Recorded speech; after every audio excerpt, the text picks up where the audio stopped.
Duas notícias antagônicas foram manchete nesta semana.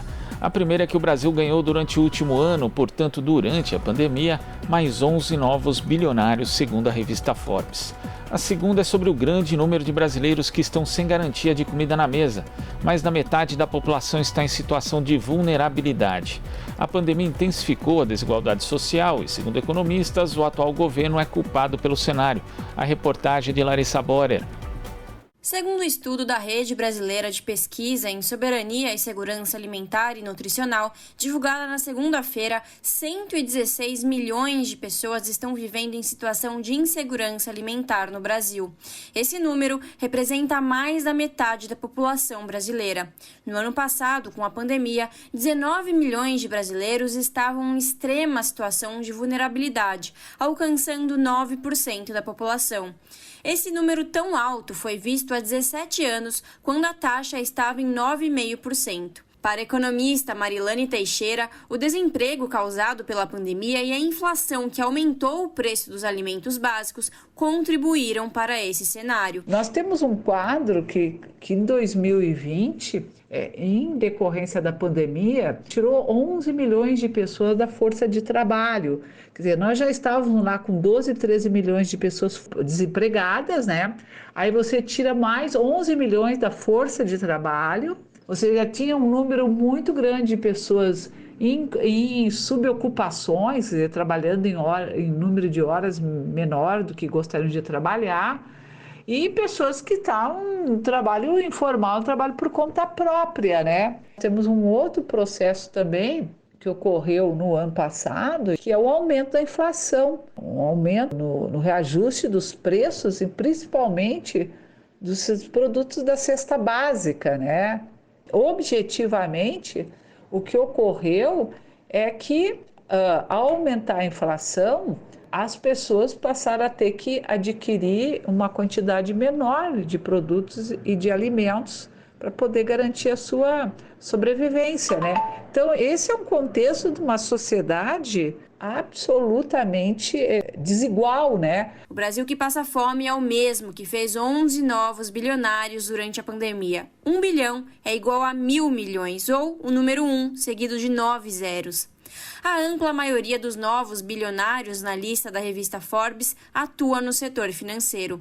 Para o economista William Lozach, o endividamento dos brasileiros durante a pandemia por conta da perda de empregos, gerando juros e taxas altas, além de novos empréstimos, podem explicar a existência dos novos bilionários no Brasil. A recessão econômica ela tem aumentado o número de famílias e empresas endividadas e inadimplentes, e com isso os bancos acabam aumentando seus ganhos com taxa de juros. Na economia de mercado, a crise nunca é igual para todos, né?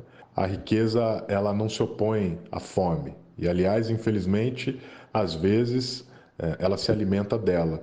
Por isso, a gente pôde observar na última semana notícias com sinais tão diferentes como essas de aumento do número de bilionários, ao mesmo tempo em que se intensifica a fome no país. Tudo isso levando o Brasil a uma situação de aprofundamento na situação de desigualdade econômica e social, infelizmente. Segundo Marilane Teixeira, o governo federal é responsável por este aumento da vulnerabilidade das famílias, uma vez que faltaram políticas de combate à pandemia. Uma das razões por que as pessoas se encontram em situação de tão grande vulnerabilidade é justamente o fato de o governo federal estar, de certa forma, retardando as medidas necessárias para contribuir no sentido de conter o avanço da pandemia. Então, uma das, vamos dizer, políticas mais essenciais para isso é justamente o pacote de medidas que auxiliem as pessoas que se encontram hoje sem trabalho e sem renda, né? Então, por exemplo, o auxílio emergencial, o auxílio emergencial que foi aprovado ano passado, ele foi importante, necessário, mas ele foi absolutamente insuficiente. Maria das Graças Xavier, da coordenação da União Nacional por Moradia Popular e conselheira do Direito à Cidade Nacional do Direito Humano, explica que a solidariedade, mesmo servindo de muleta neste momento, não é o suficiente. E sem o amparo do governo, a situação está cada vez pior. Nesse momento de pandemia, é muito importante a solidariedade, possa levar isso até as famílias mais pobres, as famílias mais carentes. Já que o governo ou os governos, não estão fazendo isso da forma que deveria fazer, então os movimentos populares estão substituindo o papel do governo. Larissa Borer, Rádio Brasil Atual. Aqui você ouve as notícias que os outros não dão. Jornal Brasil Atual.